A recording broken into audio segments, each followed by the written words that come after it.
November 17th is going to be a huge day as Parliament has been off all week and they are said to return. And over the past few days, Poilievre has done major interview after major interview, and it honestly feels like they are preparing for an election. If I could just dig in a little bit different, because again, you're right, you haven't wavered in your comments from the beginning this time last year and previous to now. What is it going to take to win? It seems like we were caught a little bit flat-footed in the run-up to the election, particularly in some 93 ridings that by the time the writ was dropped, we didn't have members lined up for. Do you think that more local riding input could yield better selected and prepared local candidates? And is it a higher priority today going forward? I think that's part of it. We obviously have to, I think we're going to nominate candidates earlier this time. I'll add to that, though, we got 2.5 million more votes in the last election than the prior one. We added 25 additional seats. We had the highest share of votes since 1988 and the biggest number of votes our party has ever received, campaigning on making the country more affordable and bringing change. So we have to make small gains on top of that already big gain, and then I think Canadians will elect an affordable government that will deliver an affordable life to the Canadian people. Great answer. You're a great politician. Understanding that you as the leader are ultimately accountable for the election result, the CPC National Council is responsible for the terrible result, the changes to the CPC National Council. Can we expect, or what changes can we expect to see under your direction? Well, the council is elected by the members, so they will be the ones that you will show up at the convention, you can elect a council. But our focus, we're going to be focusing relentlessly on affordability. That is our biggest priority, the cost of living. People cannot afford to live right now. After 10 years of inflationary spending, big, costly, expensive government, Canadian people are becoming increasingly clear on the point that we are the only party that will ever give them a chance to have a life that they can afford. And our strategy is very simple. We're going to focus on prosecuting the costly credit card agenda of the Liberals and providing a hopeful opportunity that people will be able to afford their lives under a future Conservative government. Good. So younger and youth voters, you mentioned my granddaughter. That was prophetic that you knew I had a granddaughter. They're obviously an important demographic. And what is the strategy to attract more to the Conservative brand and encourage to participate, advocate, and lead and vote? Well, that's actually another area of good news in that we won the youth vote this last election. And not only that, the Elections Canada held a mock election in the high schools across Canada, and Conservatives finished first. In other words,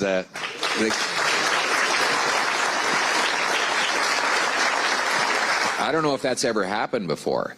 And, you know, I think Churchill said, if you're not a conservative, if you're not a liberal at 20, you have no heart. If you're not a conservative at 50, you have no brain. I've never believed that to be true, but I was thrilled to see that the next tranche of eligible voters, many of whom will have gone from being too young to vote to old enough by the time the next election happens, could put Conservatives by a long shot as their preference. And I think it's very clear. The young people today are the hardest working and have sacrificed the most of any generation since the Second World War. I regularly meet youth who are, while they go to school, are holding down 2 or 3 jobs just to keep their head above water. They're not saving anything up for a mortgage. The idea of backpacking around Europe, which was a kind of luxury that prior generations could take for granted, that's not even on their radar because they can't afford anything. And we are the only party that is providing our young people with the hope that they can afford a home, have a great job, start a family, have kids. So our message for the youth, and I believe the reason why we will have a youth-led victory in the next election, is homes, jobs, and hope. Homes, jobs, and hope. And that's what's going to bring it home for us.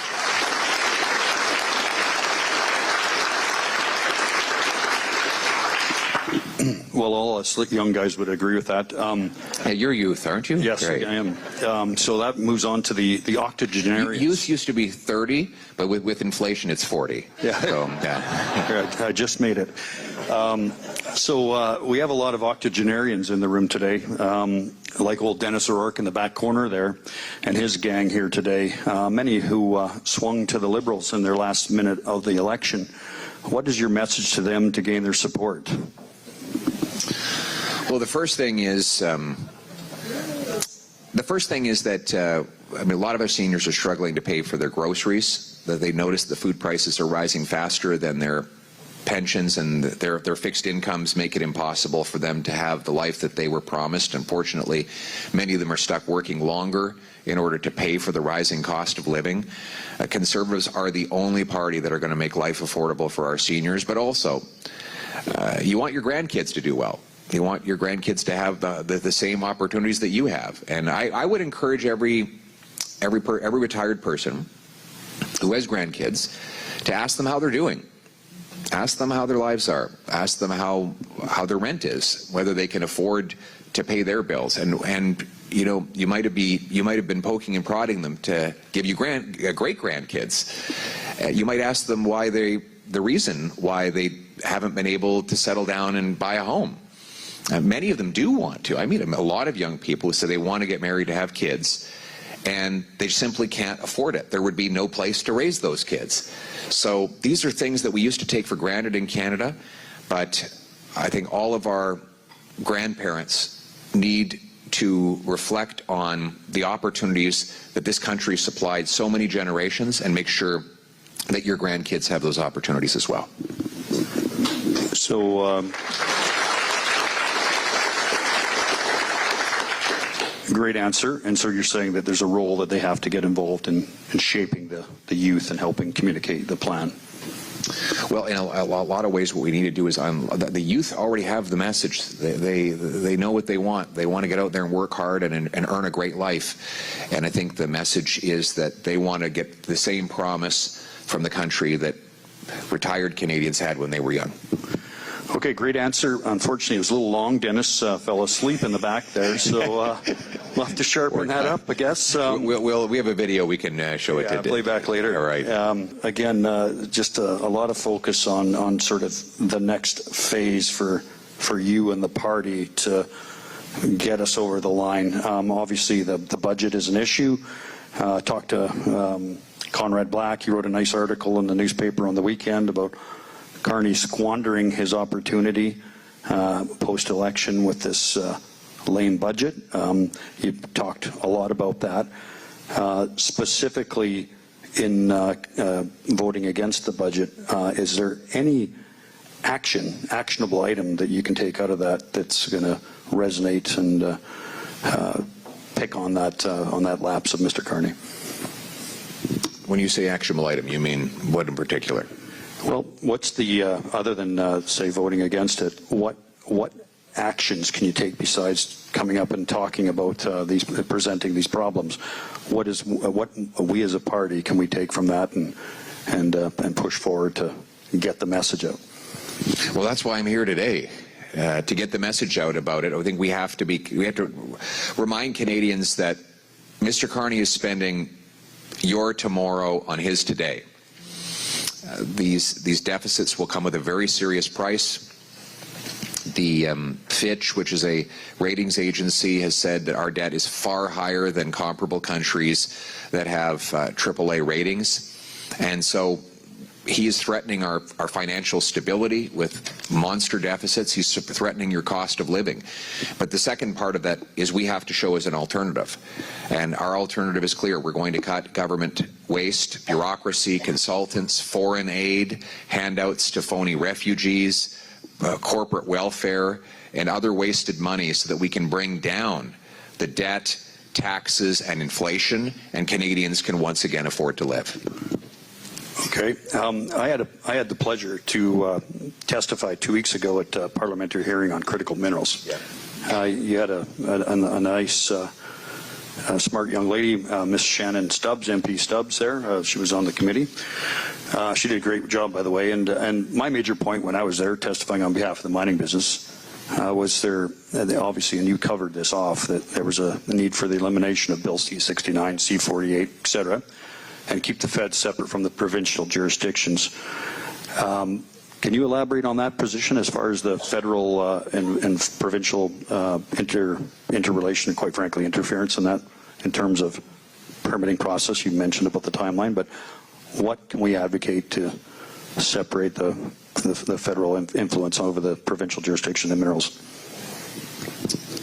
Well, I'm going to say it again. The federal government needs to do one thing to unlock our resources, and that is get out of the way. Get out of the way. We don't need a politician in a cape to fly around like a pretend superhero. We need liberal laws to be repealed, liberal taxes to be cut, so that our miners can dig mines, our pipeliners can build pipelines, our energy workers can do their jobs.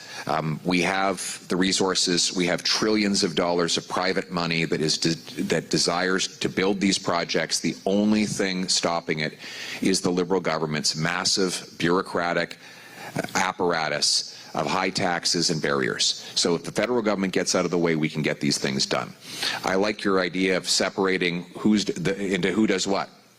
The provinces should have exclusive control over permitting projects that are within one province, and the federal government has exclusive control over projects that travel between provinces. And this latter point is very good, because some people say, well, David Eby is going to oppose a pipeline from Alberta to the Pacific. And my answer to that is, who cares?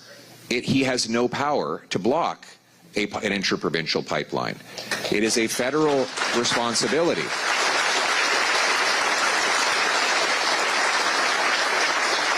So Mark Carney will try to use David Eby as an excuse for not allowing a pipeline to go ahead. That is not an excuse. The Constitution is very clear on this point. The federal government has the power to go ahead even if the provincial government does not agree. And I'm going to be very clear. Mark Carney still hasn't stated his position on a pipeline to the Pacific. He still doesn't know what he thinks on the subject 8 months after taking the job. As Prime Minister, I would use my federal legal authority to rapidly permit a pipeline from Hardisty, Alberta to Prince Rupert or Kitimat so that we can move 1 million barrels of Western Canadian oil to 2.5 billion energy-hungry customers in Asia. That was a much-needed dig at David Eby because, yes, he has caused a lot of issues when it comes to anything on the West Coast. Anyway, I would like to know what you think down in the comment section below, and have a good one.